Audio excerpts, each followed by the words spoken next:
ৰংজুলিত ৰাইজৰ হাতত আটক দুই ছাগলী চোৰ উত্তেজিত হৈ জ্বলাই দিলে চুৰিত ব্যৱহাৰ কৰা মটৰচাইকেল ৰংজুলিত দিন দুপৰতে ছাগলী চুৰ কৰিবলৈ অহা দুই ছাগলী চোৰ গ্ৰেপ্তাৰ ৰংজুলি বাখৰাপাৰা গাঁৱৰ পথত ঘাঁহ খাই থকা এটা ছাগলী মটৰচাইকেলত তুলি উধাও হৈছিল দুই চোৰে প্ৰত্যক্ষদৰ্শীয়ে দেখি হুলস্থুল লগালে ৰাইজে পিছে পিছে খেদি গল আগতো দিলে ভেটা অৱশেষত পাটপাৰা হালপাৰাত ৰাইজে ধৰিলে ছাগলী চোৰক বাখৰাপাৰালৈ আহি দুই চোৰক গোটাই দিলে ৰংজুলি আৰক্ষী এতিয়া দুই চোৰ ৰঙাঘৰৰ আলহী চোৰ দুজন বৰদবাৰ ৰাকিবুল হুছেইন বয়স 23 বছৰ আৰু 28 বছৰীয়া বৰপথাৰৰ ৰহিজুদ্দিন বুলি জানিব পৰা গৈছে আৰক্ষী গৈ পোৱাৰ পূৰ্বে উত্তেজিত ৰাইজৰ কোনোবাই জ্বলাই দিলে ছাগলী চুৰিত ব্যৱহাৰ কৰা মটৰচাইকেলখনক দুধনৈৰ পৰা নৱজিত ৰাভাৰ প্ৰতিবেদন এনাৰ খবৰ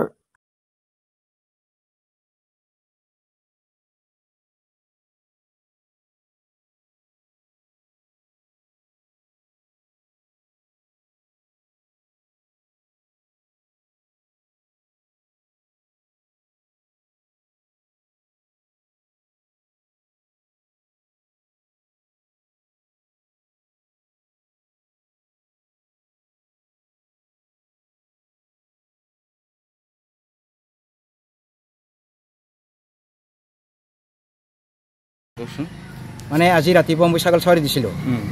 8টামান বজাত আজি দেৰি কৰি ছাগল চাৰি দিছিলোঁ মোৰ ছাগলকেইটা সদায় চাৰি দিয়া থাকে তাৰপিছত সিহঁতে খাই দিয়ে মানে দুপৰীয়া সময়ত ধুনীয়া ঘৰত ৰিটাৰ্ণ হৈ আহে সিহঁতে আজি এই ব্ৰিজতে সেই ডাঙৰ ব্ৰিজ আমাৰ কৰণী ব্ৰিজখনত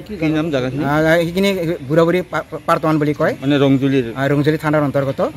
তাৰপিছত সেই মোৰ ছাগলী দুটা তাতে মানে বাগৰ দি আছিল পাছত সিপিনৰ পৰা একজন মাইকীয়ে ক'ব লাগিছে সেই ছাগলটি উঠা দেখা পাইছে তাৰ মানে ছাগলটো উঠোৱা দেখা মানে বাইকত উঠাই দি কোৱাৰ লগে লগে বোলে এনেকা কৰি ওচৰত মানুহ আছিল সেই মানুহবিলাক লগে লগে ফোন সংযোগ কৰিল তাৰপিছত চুৰ কৰি লৈ যাই আছিল তাৰ মানে চোৰ দুজন আছিল সিহঁতে বাইকত আছিল তাৰপিছত কি হ'ল সিহঁতে বাইকত উঠাই লৈ গ'লে পোনে পোনে একদম ডাইৰেক্ট হিৰিত লৈ গ'ল তাৰ মানে পাটপাৰাত খবৰা খবৰি কৰিলোঁ আমি পাটপাৰাতে মানে কৰায়ত্ব কৰিলোঁ চোৰ দুটাক তাৰ মানে তাৰ পৰা উঠাই লৈ আহিছে চোৰে ছাগলকে লৈ আহি আছে তাৰ মানে তাৰ পৰা আনি এতিয়া পাব্লিকে অলপ চলপ কোবাল কোৱাই দিয়ে আমি থানাত চমজাই দিলোঁ থানাত চমজাই দিছোঁ আচ্ছা ইয়াৰ পৰা মই মানে আপোনাক জনাওঁ যে ইতিমধ্যেতো আমাৰ চৌ দিশত মানে গৰু চোৰ হেৰি চোৰ হেৰি হৈ আছে ছাগলী চোৰ হৈ আছে চাৰিওফালে হৈ আছে কিন্তু প্ৰশাসনে কি ব্যৱস্থা লৈছে বা কি ষ্টেপ লৈছে এতিয়া আমি এতিয়া বিশেষকৈ জানা নাই কিন্তু এতিয়াতো দিনে দিনে হৈ আছে মানে গৰু চোৰ ছাগলী চোৰ প্ৰায় হৈয়ে থাকে তাৰ মানে ডেইলি বেছিয়ে হৈ আছে তাৰ মানে